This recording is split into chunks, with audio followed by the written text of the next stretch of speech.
Hey guys, it's me Vipanch, and today we have here the Nikon Coolpix L810 for review, so let's dig in. The Nikon Coolpix L810 is available in the Indian market for rupees 13,500. So this falls in kind of the mid-range segment for point and shoot cameras, and has 16.1 megapixel lens in the front with a Nikon 26x wide angle optical zoom lens and has 4x digital zoom. Then you have it records 720p HD videos with that button you see here, right there, the red button, and it has 35mm equivalent focal length. It has f3.1 to f5.9 aperture and a 3-inch TFT display on the back, as you can see.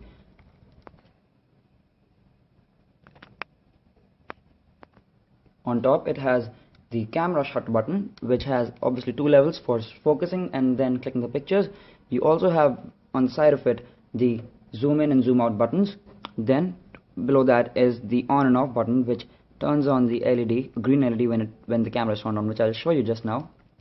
So you see the LED turns on and the lens pops up. So I'll turn the camera back off and it'll go in. Then you have the microphone here, and then you have the stereo, left and right stereo speakers.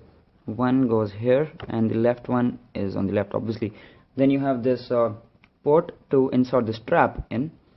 So yeah, on the left hand side of the device you have another toggle for for zoom in and zoom out, and then you have this little door which you open up for HDMI, AV out, and USB cable, as well as this DC in 5.0 volt ports. Then you also have this button to pop open the flash, which goes up like that. So you can see you've got a flash in the front. So whenever you want to use flash, you just tap that button and it pops open. On the bottom of the camera you have a standard tripod hole to attach a tripod to the camera for more stable video recording and picture clicking. Then you have this slab to tap it open and open up the slot for the batteries. You've got to insert 4 cells inside of this camera for it to operate, and then you have the the normal SDHC card for storage. You have nothing on the right hand side except for this nice rubber that allows you to better grip the camera in your hand and will not allow it to drop while you're clicking pictures, and it allows for really nice grip and gesture of holding the camera. On the front you have this nice 3-inch TFT display where you'll see all of the glory and the beautiful shots you click. Then you've got a scene button which you can click on to view the various scenes you can choose from. You've got the easy and auto mode. You've got various modes that we're going to take a look at in another second, and you've got smart portrait, and then you've got auto mode. Up next is the play button, or the gallery button, in which you can take a look at all the videos and pictures that you've taken using the camera. Next you've got the menu button, which will take you into the menu where you can toggle all of the settings, and we'll take a look at that again in another moment. You've got the delete button again, which you can use to delete pictures and videos you've taken using this camera. Then you have this nice rubber piece which allows for better gripping while you're holding the camera, so it doesn't slide off your hands. And you've got a dedicated button to start video recording, which comes in real handy. And then you've got this red indicator button which blinks when you use flash and the red eye reduction technology in the camera. You've also got the Coolpix L810 branding up top. To turn the camera on, you simply press the on and off button and it will blink in green. The lens turns on and comes out, and the screen pops open. So you can see it turns on real quick, and immediately you see visuals from your lens. Then you can go into the scene mode to select various scenes. You can use easy auto mode if you're a beginner and don't want to mess with the settings you get in the camera. Then you've got you can select from a huge variety of modes, like you've got portrait, you've got landscape, sports for clicking better pictures of moving objects, or in other words, of people playing sports.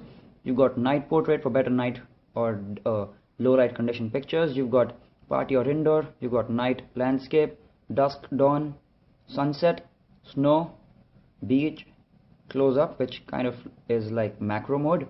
Then you've got food, museum, fireworks show, black and white copy.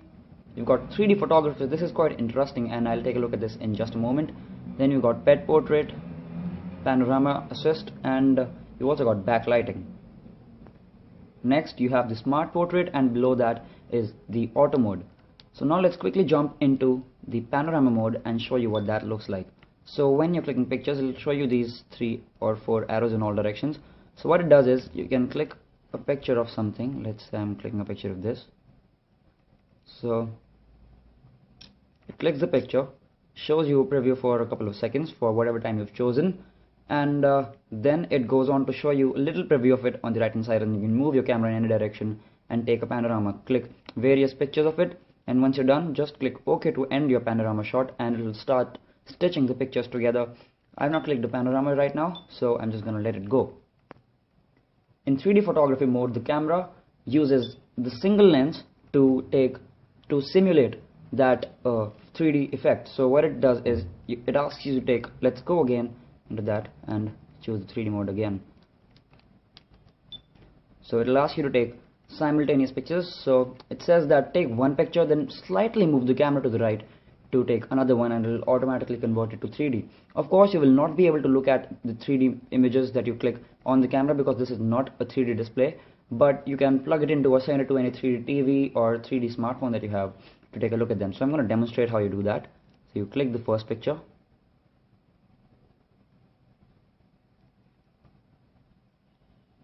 there you go, and then slightly move it to the right. Fail to take second shot. So you've got to take it quite slowly for it to successfully capture a 3D picture. There you go, and now I'm going to move it to the right. Just very slight movement, you can see. It failed to take second shot again. Let me try one more time and see if it works now. Let's try doing it here. And then move it to the right. Fail to take second shot. Anyway, it works. I'm probably not able to do this because I'm in a very weird position right now recording this video, and my hands aren't very comfortable holding the camera, so we'll just skip that for now. Once you're in the library of the pictures you've clicked, you can use the arrow keys to move around using that. So you can also use the zoom toggle to zoom out, and it will show you previews of more pictures at once, so you can take a look at them and delete various pictures at a single point of time. So if you want to delete like 2 pictures, let's say just tap the delete button in the zoom out mode, erase selected images, and then choose those images that you want to delete,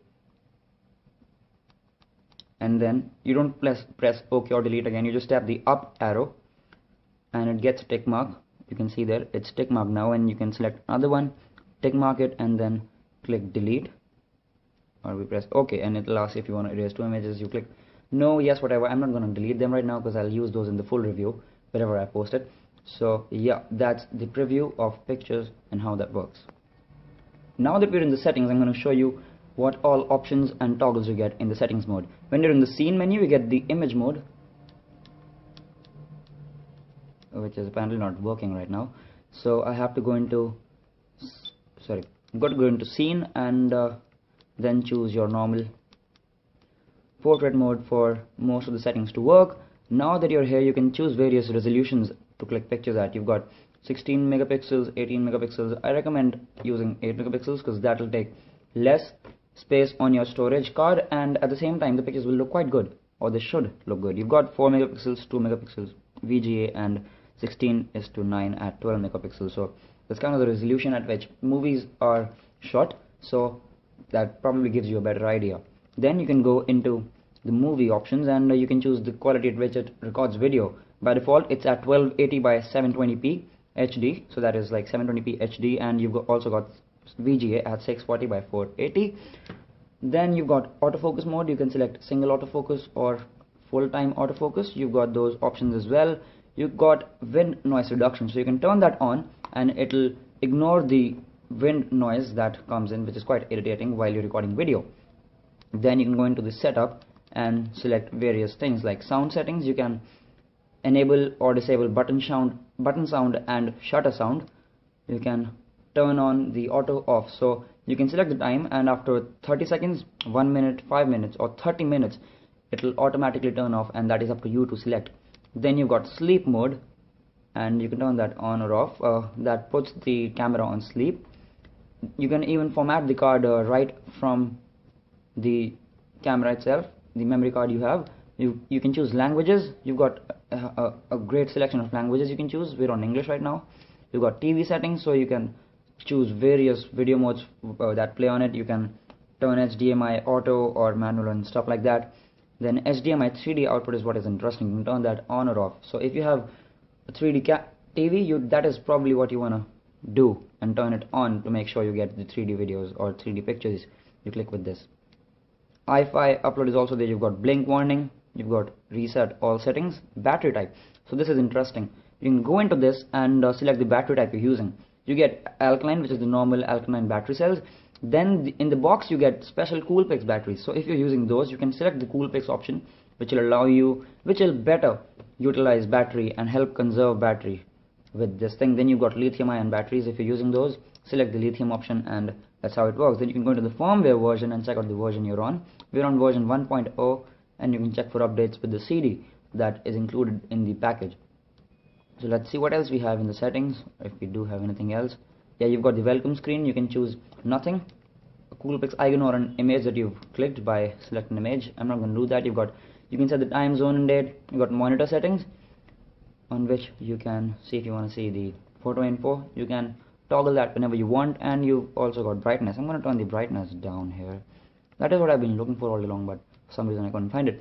Then you've got print date. You can select on or off if you actually want to print dates, which is what happens when you're clicking pictures. You'll get those little orange text down below to date, which is the date of the day you've clicked the picture on. You've got vibration reduction, so that is like image stabilization, motion detection, auto or off. You've got autofocus assist, and yes, we have those.